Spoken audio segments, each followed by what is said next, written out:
La séance est ouverte. L'ordre du jour appelle la discussion, après engagement de la procédure accélérée, de la proposition de loi de M. Pierre Morel-A-L'Huissier et plusieurs de ses collègues relative à l'engagement des sapeurs-pompiers volontaires et à son cadre juridique.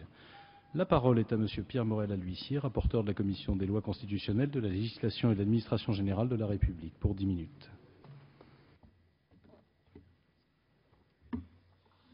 Monsieur le Président, Monsieur le Ministre, mes chers collègues, la France nous regarde. Dans chaque coin de notre territoire, des hommes et des femmes, des conjoints, attendent que la représentation nationale, conjointement avec le gouvernement, aborde la problématique du volontariat chez les sapeurs-pompiers. Près de 200 000 personnes sont en quête de ce cadre juridique, car c'est de cela dont il s'agit, et non d'un statut, qui leur permettra de continuer à remplir leur passion, ce que le Président de la République a eu l'occasion de qualifier de miracle social. Dans un pays en pleine mutation, où l'individualisme se développe, force est de noter que des jeunes, des adolescents, des adultes, hommes et femmes, prennent de leur temps pour les autres à travers un engagement citoyen qui fait honneur à notre pays. Je voudrais, Monsieur le Ministre, que vous mesuriez l'émotion de celles et ceux qui sont présents aujourd'hui et celle de toutes ces personnes, de l'ouvrier au cadre, de l'étudiant au professionnel, qui attendent avec impatience que nous réglions le cadre juridique du volontariat.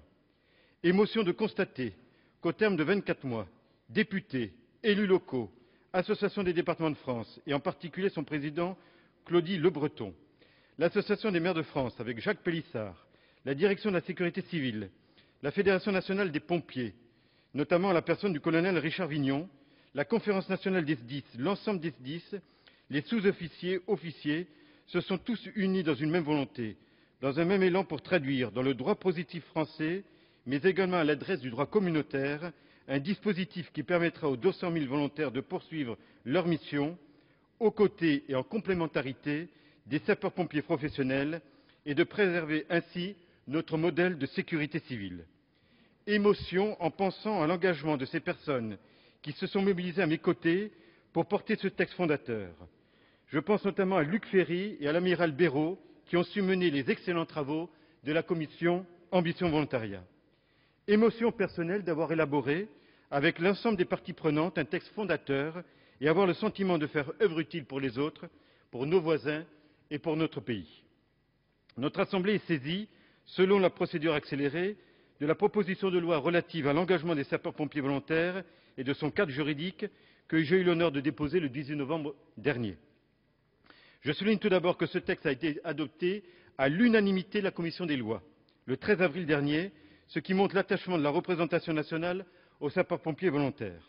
Je voudrais remercier mes collègues Philippe Gosselin, député de la Manche, Éric Diard, député des Bouches-du-Rhône, François Vanson, député des Vosges, Éric Stroessmann, député du Haut-Rhin, Patrick Verchères, député du Rhône, Marie Joassin-Mazzini, député des Bouches-du-Rhône, mais également Jérôme Lambert, député de Charente, Bernard de Rosier, député du Nord, Abdoulatifou Ali, député de Mayotte, ainsi que pour leur implication personnelle, Charles de la Verpillière, Claude Greff, Michel Huneau, Émile Blessig et Bernard Lesterlin, très attachés au service civique.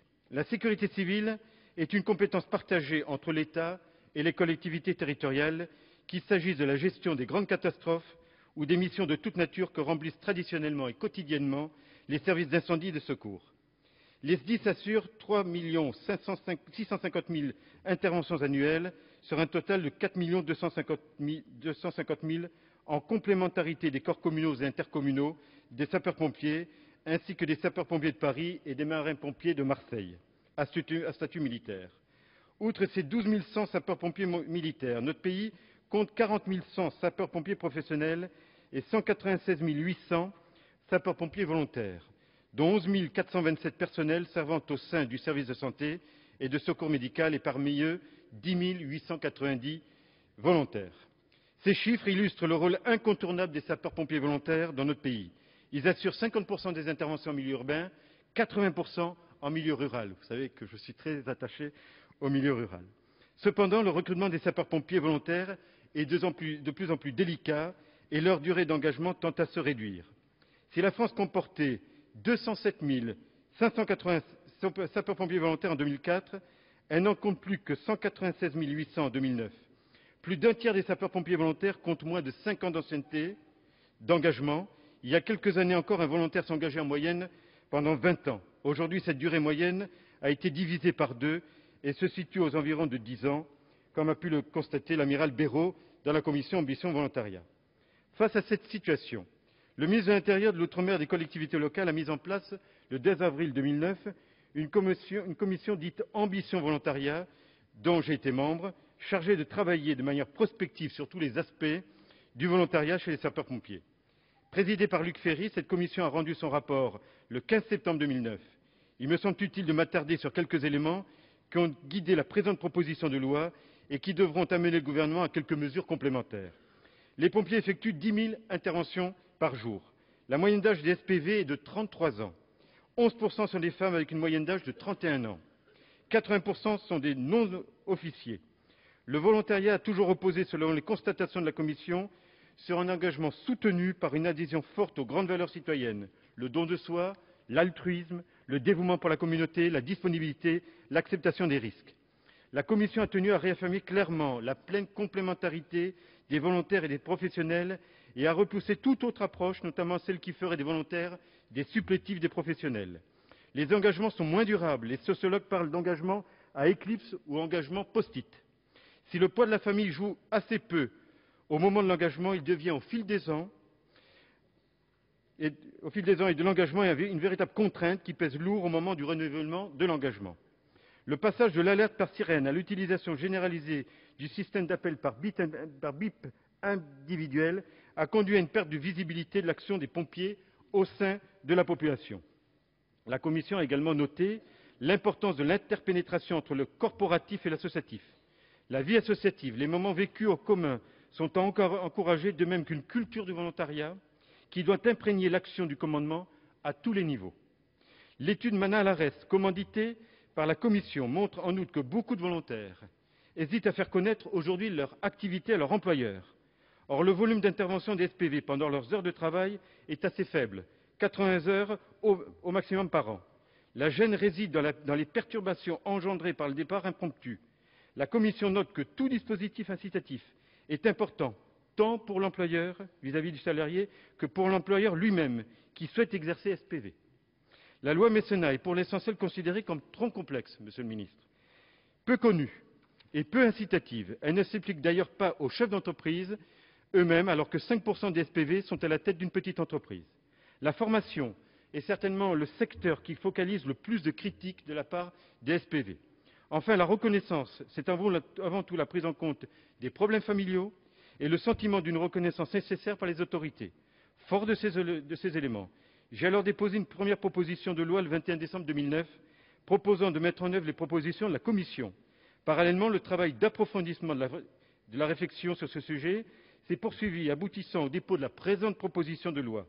Je voudrais saluer l'implication personnelle de M. Alain Perret, directeur de la sécurité civile, aujourd'hui préfet du Haut-Rhin, qui, outre le fait que je le connais bien puisqu'il a exercé en Lozère, a toujours recherché à apporter une contribution positive dans ce travail.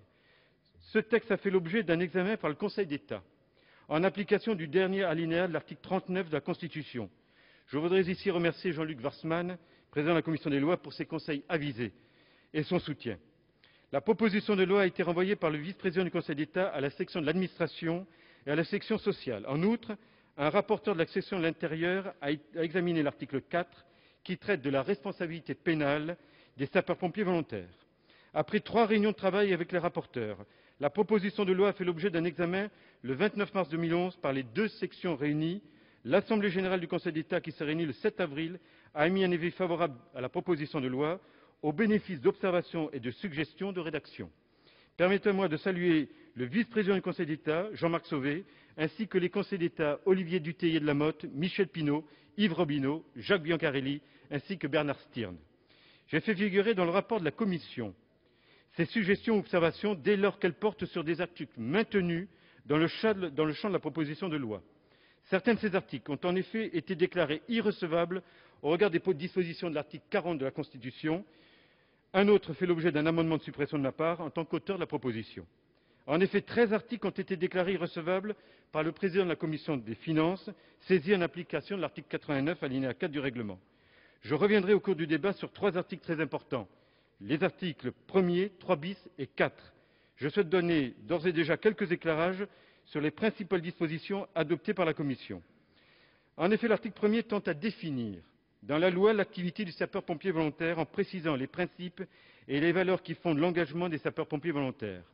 La rédaction que la Commission a retenue précise que l'activité du sapeur-pompier volontaire n'est pas une activité professionnelle et doit être en conséquence exclue du champ de la directive européenne 2003/88, dite directive du temps de travail, qui contient des dispositions sur l'obligation de repos quotidien.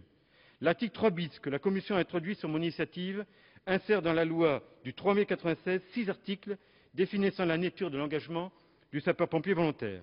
L'article 4 précise les critères d'appréciation par le juge pénal de la responsabilité des personnes concourant aux missions de sécurité civile. Le texte adopté par la Commission, qui reprend une suggestion de rédaction du Conseil d'État, permettra notamment de tenir compte de l'urgence et des informations disponibles lors d'une intervention dans l'appréciation que porteront les juridictions. D'autres articles ont fait l'objet d'un examen attentif de la Commission. À l'article 10 bis, sur proposition du rapporteur et de François Vanson, la Commission a levé 2 obstacles à l'emploi par les SDIS de pharmaciens comme pharmaciens de sapeurs-pompiers volontaires. De même, le texte comprend un volet destiné à renforcer la loi du 31 décembre 1991 relative à la protection sociale des sapeurs-pompiers volontaires. Plusieurs recommandations de la Commission Ambition Volontariat sur ce point, déclarées financièrement irrecevables, vous sont soumises après leur réintroduction par le gouvernement par voie d'amendement. D'autres ne figurent plus dans ce texte car elles relèvent du règlement ou de la circulaire. Je pense en particulier à l'indemnisation du précium doloris des sapeurs-pompiers. Je souhaite, Monsieur le Ministre, que ces mesures fassent l'objet d'une parution rapide, sous forme décrétale. Enfin, la proposition de loi comporte un volet destiné à favoriser le développement du volontariat en allégeant les contraintes pesant sur les employeurs dont les salariés sont par ailleurs sapeurs-pompiers volontaires. C'est ainsi qu'aux articles 20 et 21, j'ai cité un dispositif d'exonération de charges pour les employeurs en zone rurale qui facilite l'action de leurs salariés qui sont en outre sapeurs-pompiers volontaires. Le gouvernement semble préférer pour les employeurs privés le recours au dispositif mécénat qui permet aux entreprises soumises à l'impôt sur les sociétés d'avoir un crédit d'impôt qui peut être plus intéressant que le dispositif que je proposais. S'agissant des employeurs publics, je constate que le gouvernement propose à l'article 22 bis que la quote-part au financement des SDIS, des communes et des EPCI ruraux puisse être modulée en fonction des efforts accomplis par eux ou de leur situation. Cela se fera dans le respect du principe de libre administration des collectivités locales. De même, à ce même article 22 bis, la Commission a prévu la possibilité de diminuer la participation financière au service départemental d'incendie et de secours des communes favorisant l'engagement des sapeurs-pompiers volontaires, et ce, même si elles ne sont pas situées en zone rurale. Au total, la proposition de loi qui vous est soumise, qui pourra utilement être complétée par des amendements du gouvernement, permettra de mieux définir l'activité des sapeurs-pompiers volontaires pour assurer le développement du volontariat au bénéfice de l'ensemble de la nation. Je vous remercie. Merci, Monsieur le rapporteur.